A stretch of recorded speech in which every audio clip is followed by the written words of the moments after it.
अमेरिकी space agency NASA ने रचा इतिहास। एस्टेरॉयड से टकराया नासा का स्पेसक्राफ्ट। पृथ्वी को बचाने का टेस्ट रहा सफल। 5 अरब किलो के एस्टेरॉयड का बदला रास्ता। 27 सितंबर 2022 को पूरी धरती के लिए इतिहास का वो दिन जिसके बाद पूरा ब्रह्मांड की कहानी बदलने वाली है। ये वो दिन है जिसके बारे में आज तक सिर्फ सपनों में ही सोचा गया था।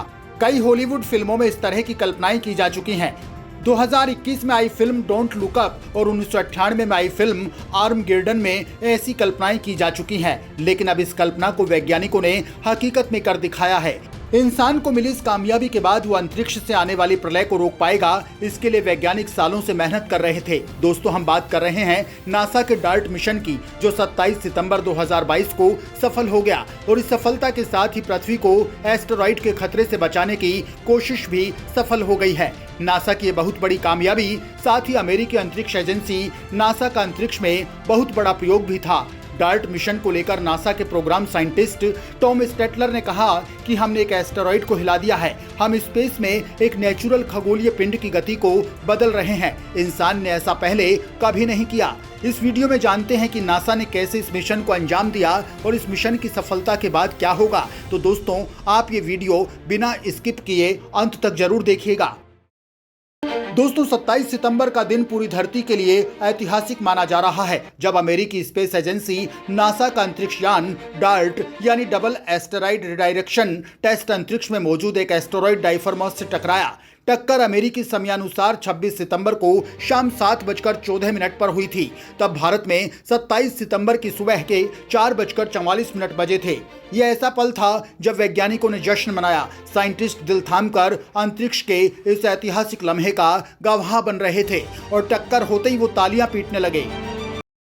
नासा का करीब 42 फीट और 570 किलो का अंतरिक्ष यान डार्ट 2560 फीट और 5 अरब किलो के एस्टेरॉयड डाइमरफस से टकराया था। ये टक्कर धरती से करीब 1.1 करोड़ किलोमीटर की दूरी पर हुई है। नासा के अनुसार डार्ट करीब 22.5 हजार किलोमीटर घंटे की रफ्तार से एस्टेरॉयड से टकराया है। दोस्तों, वैज्ञानिकों का कहना है कि इस टक्कर का मकसद उस एस्टेरॉयड को नष्ट करना नहीं, बल्कि उसकी ऑर्बिट यानी कि एक तरह से उसके रास्ते में बदलाव करना है। ये पहला प्लेनेटरी डिफेंस सिस्टम है और ये किसी एस्टेरॉयड से टकराने वाला दुनिया का पहला स्पेस मिशन भी है। घटना का लाइव कवरेज कर रहे नासा ने टक्कर के आखिरी पलों का वीडियो शेयर किया है।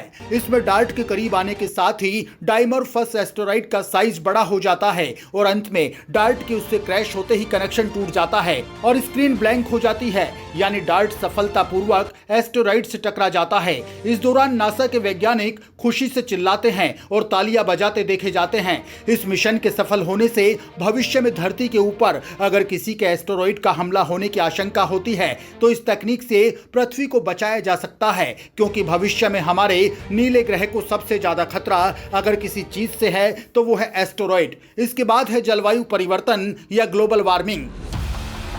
हालांकि मिशन का दूसरा लक्ष्य यानी अभी ये जानना बाकी है कि एस्टेरॉयड की टक्कर से उसकी ऑर्बिट में कितना बदलाव हुआ। इसी से पता चलेगा कि भविष्य में धरती को किसी एस्टेरॉयड से खतरा होने पर उसका रास्ता बदलने का ये मिशन कितना कामयाब हुआ है। वैज्ञानिकों को इस टक्कर से एस्टेरॉयड पर एक बड़ा गड्ढा बनने और करीब 10 लाख किलो पत्थर और धूल स्पेस में बिखरने की संभावना है। वैज्ञानिक अगले 2 महीने एस्टेरॉयड की स्पीड और मूवमेंट की निगरानी करेंगे और इसका कैलकुलेशन करेंगे, यानी अगले 2 महीने बाद इस बारे में कुछ जानकारी मिल पाएगी कि नासा एस्टेरॉयड का रास्ता बदलने की कोशिश में कितना कामयाब हुआ है। वहीं इस मिशन के पूरे असर का पता साल 2024 में यूरोपियन स्पेस एजेंसी के स्पेसक्राफ्ट HERA के डाइमरफस पर जाने पर पता चलेगा। HERA 2026 तक वहां पहुंचेगा। दोस्तों, टारगेट एस्टेरॉयड डाइमरफस एक बाइनरी एस्टेरॉयड सिस्टम का हिस्सा है। इसमें सिस्टम में 2 एस्टेरॉयड होते हैं, जिनमें छोटा एस्टेरॉयड एक बड़े एस्टेरॉयड का चक्कर लगाता है। ग्रीक भाषा में डिडिमॉस का मतलब होता है जुड़वा और डाइमरफस का मतलब होता है 2 रुपए। डिडिमॉस एस्टेरॉयड की खोज 1996 में जो मोंटानी ने की थी, जबकि डाइमरफस की खोज 2003 में पेट्र प्रवेश ने की थी। डाइमरफस आकार में 163 मीटर चौड़ा यानी करीब 535 फीट का एस्टेरॉयड है। वहीं डिडिमॉस 780 मीटर यानी करीब 2560 फीट लंबा एस्टेरॉयड है। डाइमरफोस एक मूलनेट या नन्ना चांद एस्टेरॉइड है जो एक बड़े डिडिमास नामक एस्टेरॉइड का चक्कर लगाता है। डाइमरफोस और डिडिमास के बीच की दूरी महज 1.2 किलोमीटर है। वहीं डिडिमास सूरज का चक्कर लगाता है।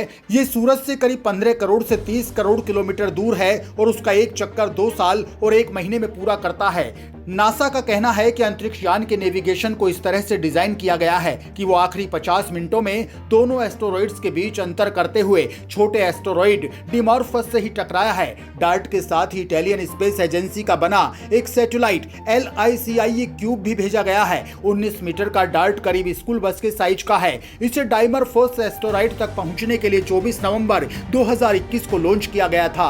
अब करीब 10 महीने के सफर के बाद ये 26 सितंबर को डाइमरफोस एस्टेरॉइड के पास पहुंचा और इसी दिन उससे टकराया। डार्ट को बनाने में नासा ने $33 करोड़ यानी करीब 26 अरब रुपए खर्च किए हैं। नासा का फॉल्कन 9 रॉकेट जिससे पिछले साल नवंबर में डार्ट अंतरिक्ष यान को लॉन्च किया गया था। इस मिशन की सफलता के साथ ये सवाल भी खड़ा होता है कि इस टक्कर के बाद क्या होगा, तो इसका जवाब भी हम आपको दे देते हैं। नासा के मुताबिक इस टक्कर से एस्टेरॉइड पर एक बड़ा गड्ढा बनाने जितनी पर्याप्त एनर्जी निकलेगी। इस टक्कर से डाइमरफोस एस्टेरॉइड की डिडिमास की परिक्रमा करने की स्पीड में करीब 1% बदलाव आएगा। सुनने में ये बदलाव ज्यादा नहीं लगता, लेकिन इससे डाइमरफोस की ऑर्बिट यानी डिडिमास के चारों ओर चक्कर लगाने का रास्ता बदल जाएगा। डाइमरफोस को अभी डिडिमास का एक चक्कर लगाने में करीब 11 घंटे 55 मिनट का समय लगता है। नासा को उम्मीद है कि डार्ट से टक्कर के बाद डाइमरफोस के एक चक्कर में लगने वाले समय में 10 मिनट की कमी आ जाएगी। डार्ट से दिए गए झटके से डाइमरफोस थोड़ा शिफ्ट हो जाएगा और डिडिमास के ग्रेविटेशनल फोर्स से और बंध जाएगा, यानी डाइमरफोस के चक्कर का रास्ता थोड़ा सा छोटा हो जाएगा। वैसे तो टक्कर का प्रभाव तुरंत दिख जाना चाहिए, लेकिन इस टक्कर से एस्टेरॉइड की ऑर्बिट में कितना बदलाव आया इसे जानने में कई महीने लगेंगे। लेकिन दोस्तों, इस घटना पर धरती के 7 महाद्वीपों में तैनात टेलीस्कोप के साथ ही हबल और वेब स्पेस टेलीस्कोप और नासा के एस्टेरॉइड हंटिंग अंतरिक्ष यान लूसी नजर रखेंगे। डार्ट स्पेस क्राफ्ट में Didymos reconnaissance and asteroid camera for optical navigation यानी डार्को कैमरा लगा था। इस इंस्ट्रूमेंट ने न केवल अंतरिक्ष यान को रास्ता दिखाया, बल्कि एस्टेरॉइड्स की सैकड़ों तस्वीरें भी खींची। टक्कर से 1 महीने पहले से ही इसने जो तस्वीरें खींचनी शुरू कर दी थी, जो एस्टेरॉइड से टक्कर तक जारी रही। डार्ट अंतरिक्ष यान पर लगे डार्को कैमरे ने जुलाई में ही अपने टारगेट डबल एस्टेरॉइड की तस्वीरें खींची थी। इस तस्वीर में डिडिमास एस्टेरॉइड और उसका मूनलेट एस्टेरॉइड डाइमरफोस नजर आ रहे हैं। क्या इस टक्कर से एस्टेरॉइड नष्ट हो जाएगा? दोस्तों, यहाँ अगर आप सोच रहे हैं कि डार्ट की टक्कर से क्या डाइमरफोस नष्ट हो जाएगा, तो हम बता दें कि नहीं, ऐसा नहीं होगा, क्योंकि नासा का अंतरिक्ष यान डाइमरफोस एस्टेरॉइड से करीब 100 गुना छोटा है। इसलिए ये उसे नष्ट नहीं कर पाएगा, बल्कि एस्टेरॉइड की स्पीड और रास्ते को बदलने की कोशिश करेगा। क्या इस टक्कर से धरती को कोई खतरा है? दोस्तों, डार्ट के एस्टेरॉइड की टक्कर से धरती को कोई नुकसान नहीं होगा, लेकिन ये देखने के लिए एक कदम सही टेस्टिंग ग्राउंड है कि क्या एस्टेरॉइड डिफ्लेक्शन का ये मेथड भविष्य में पृथ्वी के साथ किसी एस्टेरॉइड की टक्कर की संभावना का पता चलने पर हमारे ग्रह की रक्षा करने में काम आएगा या नहीं। दोस्तों, खगोलविद अंतरिक्ष में 30,000 एस्टेरॉइड की निगरानी करते हैं। वैज्ञानिकों के मुताबिक आज से करीब 6.6 करोड़ साल पहले 11 किलोमीटर चौड़े एस्टेरॉइड की टक्कर से धरती से विशालकाय डायनासोर तबाह हो गए थे। ये टक्कर मैक्सिको के पास हुई थी। यही वजह है कि वैज्ञानिक अब आने वाले सैकड़ों सालों में ऐसी कोई टक्कर ना हो, इसकी तैयारी अभी से कर रहे हैं। हालांकि एक बड़ा संकट छोटे छोटे एस्टेरॉइड हैं जिनको ट्रैक नहीं किया जा सकता है, लेकिन अगर वे धरती से टकराते हैं तो इससे भारी नुकसान हो सकता है।